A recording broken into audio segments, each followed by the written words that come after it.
आज हम बात करने वाले हैं एक इम्पॉर्टेंट कंस्ट्रक्शन मटेरियल के बारे में, स्ट्रक्चर स्टील।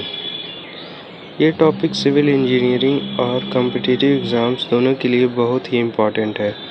चलिए शुरू करते हैं। स्ट्रक्चरल स्टील क्या होता है? स्ट्रक्चरल स्टील का यूज़ डिज़ाइन कंप्यूटेशन में होता है, जैसे बिल्डिंग्स, ब्रिजेस और दूसरे structural frameworks. Indian standard code of practice IS 800/2007 के अकॉर्डिंग स्ट्रक्चरल स्टील का स्टैंडर्ड यूज स्पेसिफाई किया गया है। स्ट्रक्चरल स्टील अलग अलग फॉर्म में मिलता है। रोल्ड सेक्शन जैसे angle, beam, channel, square, steel plates, bars, flats, seats, pipes. इनका यूज़ डिज़ाइन और लोड रिक्वायरमेंट के हिसाब से होता है। Composition of structural steel. Steel mainly बनता है आयरन के साथ कुछ अलॉइंग एलिमेंट्स जैसे carbon, chromium, nickel etcetera. Important alloying elements: carbon, manganese, sulphur, phosphorus, aluminium, chromium, copper, nickel, molybdenum.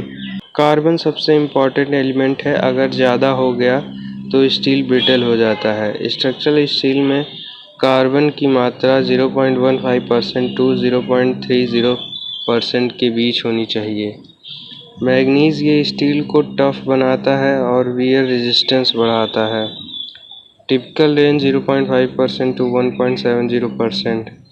Sulphur ये एक हार्मफुल इम्प्योरिटी है क्योंकि इससे स्टील ब्रिटल बन जाता है। फास्फोरस डक्टिलिटी कम करता है और कोल्ड शॉर्टनेस बढ़ाता है। एल्युमिनियम डीऑक्सीडाइजर के रूप में यूज़ होता है, फाइनर ग्रेन स्ट्रक्चर क्रिएट करता है। क्रोमियम कोरोजन रेजिस्टेंस बढ़ाता है, स्टेनलेस स्टील में इम्पॉर्टेंट रोल प्ले करता है।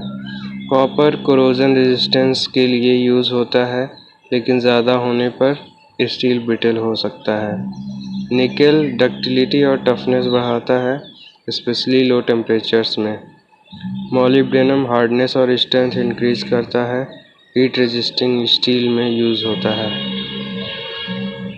Properties of structural steel. Structural steel की कुछ खास प्रॉपर्टीज़ होती हैं: uniformity in composition and structures, ductility shape change कर सकता है बिना टूटे, इलास्टिसिटी लोड हटाने पर वापस ओरिजिनल शेप ले लेता है, toughness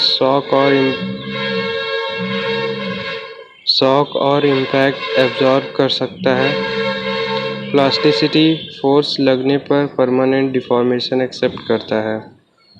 material properties in detail. Stress strain relationship. Mild steel का स्ट्रेस स्ट्रेन कर्व शो करता है कि पहले इलास्टिक स्टेज आता है जहां डिफॉर्मेशन रिवर्सिबल होता है, फिर प्लास्टिक स्टेज जहां परमानेंट डिफॉर्मेशन होता है और एंड में fracture point. Toughness and hardness. Toughness का मतलब होता है इम्पैक्ट को एब्जॉर्ब करना।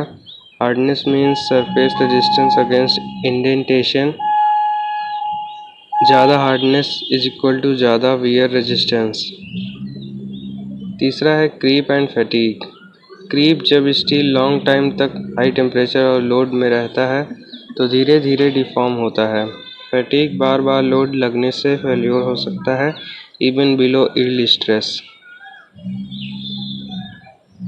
तो दोस्तों, ये था एक सिंपल और क्लियर एक्सप्लेनेशन स्ट्रक्चरल स्टील के बारे में। अगर आपको वीडियो पसंद आया तो लाइक, शेयर और सब्सक्राइब करना ना भूलें। मिलते हैं नेक्स्ट वीडियो में एक नए टॉपिक के साथ। Thank you and happy learning.